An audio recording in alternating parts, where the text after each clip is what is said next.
Hi guys, Shimmy here, back again with this recurring build. I've done this about 3 years ago, maybe 2.5 years ago. It's the diorama, the convoy build.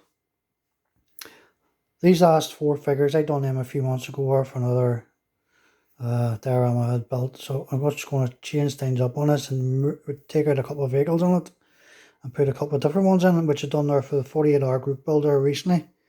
So I'm going to be putting out a Hummer and taking out one of the Toyota main pickups of this one. So we're taking that blue pickup out. I'm going to put it on Hummer, as I said. This is quite big. This one, can't get it all in the camera. So with the M1070 with the D9R bulldozer, it actually has a sound chip in it. I'll put that on in a second.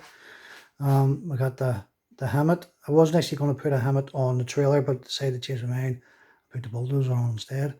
The APC at the back and the two hillbilly trucks at the back. I didn't like the last one now, so I didn't one with a bull bar in the front, but everything else is lit except the Toyota and the other Hummer. So we're going to be changing those two vehicles out and put two lit ones in. All the solars on it from Matchbox. The Hobby Boss at the M1070, it's from Hobby Boss. The hut itself is a combination between scratch building and Alteri. Sandbags are all scratch built. The wee road bars are all casted from plaster, and then just damaged. So if we caster, I can do as many as I need to. It's a combination of the plastic ones and then the concrete ones. We got our sign back up again, our road sign. I have to get these wired in until the main board itself. And there's another few jersey barriers. We added all the wee cones, so there's I can't remember how many years in it. There's a few there I didn't add. I didn't paint or add lights to them, but the rest of them I did.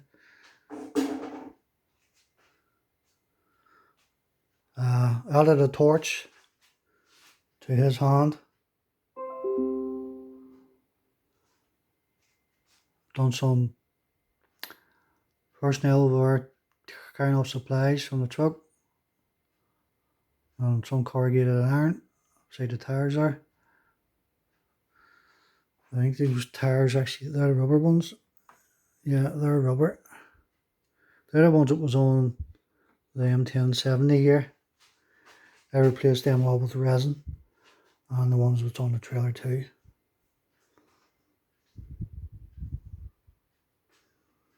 Street lights are scratch built or steel in total. So we can get this light out. So use a bit, maybe make them out there. It's a bit better in the dark. It's still a bit bright outside, and it's coming through the blinds of the daylight. The APC, I wasn't actually going to add figures to the back, but it meant I had to do some scratch building, and I already had to include the base at a particular time, so I wasn't going to change my mind. Done some scratch building in there in the green area here at the back. Added all the hoses and so forth. There was none in the kit. Done a couple of wee signs and then printed them off. I don't know why it's going to pick it up here now. Stay back 100 meters or you'll be shot. And it says it again underneath in Arabic, I think it is. Just pencil in a couple of wee words there, bad to the bone. A couple of wee decimals on it.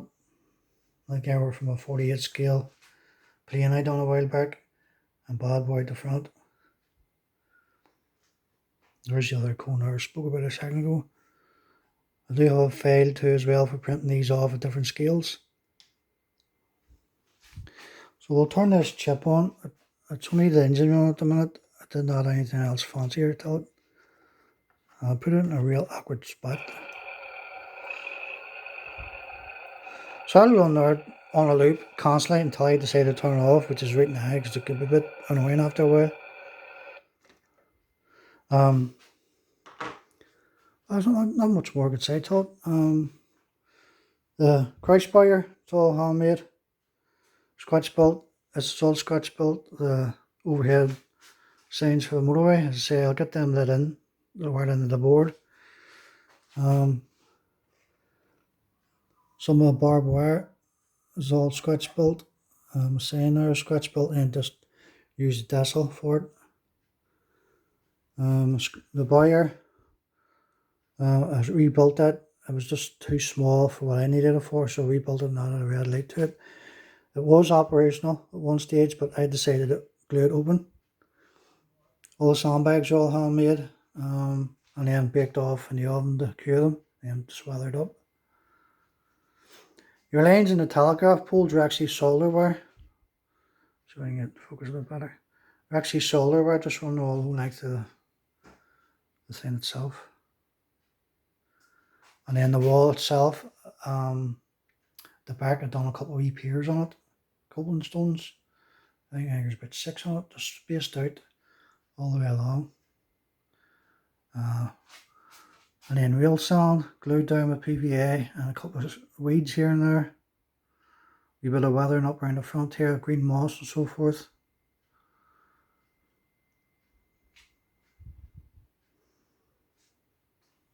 So as I say, I'm going to get these new figures in and take those R2 vehicles out, and we'll put the 2 newer ones in that I built there recently.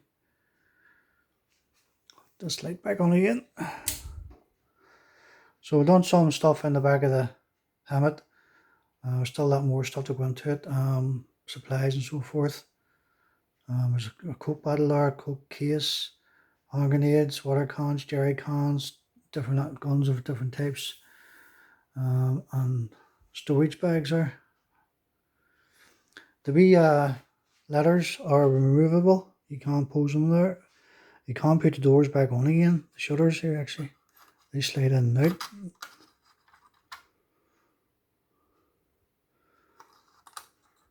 Same for this side, you can put them back in again.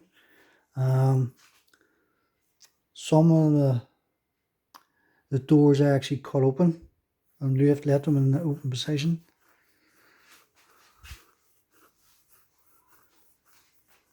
The door in the hut, I actually left that open. There's binoculars in there. I think there's a seat, a scratch built a seat for him to sit on too. He's just sitting in there, standing there, sorry. Well guys, I'm going to start rambling again, so I'm going to finish this build. I keep going back and forth on it. It's roughly about 4 feet long, so it's that big I can't get it in the other camera.